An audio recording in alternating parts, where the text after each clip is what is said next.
Pemprov DKI Jakarta kembali memperpanjang pembatasan sosial berskala besar atau PSBB di Jakarta hingga Minggu 11 Oktober 2020. Hal ini dilakukan karena DKI Jakarta dinilai masih berpotensi mengalami kenaikan angka kasus positif COVID-19 jika pelonggaran diberlakukan.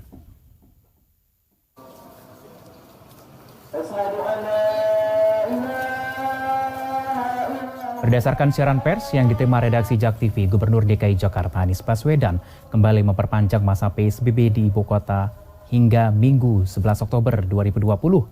Hal ini berdasarkan hasil pemantauan dan evaluasi gugus tugas percepatan penanganan COVID-19 Provinsi DKI Jakarta dan juga tertuang dalam keputusan Gubernur Provinsi DKI Jakarta nomor 959/2020 di mana perlu dilakukan perpanjangan pembatasan selama 14 hari berikutnya jika kasus belum menurun secara signifikan.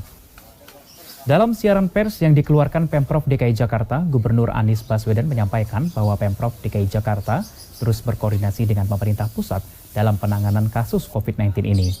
Dalam rapat koordinasi terkait antisipasi perkembangan kasus COVID-19 di Jabodetabek, Menko Kemaritiman dan Investasi menunjukkan data bahwa DKI Jakarta telah melandai dan terkendali. Namun, kawasan Bodetabek masih meningkat sehingga perlu penyelarasan langkah-langkah kebijakan.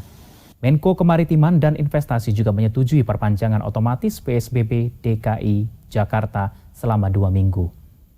Gubernur Anies menjelaskan, kini mulai tampak tanda-tanda pelandaian kasus positif dan kasus aktif di Jakarta seiring dengan berkurangnya mobilitas warga saat dilakukan pengetatan PSBB. Pada 12 hari pertama dan bulan September, pertambahan kasus aktif sebanyak 49% atau 3.864 kasus.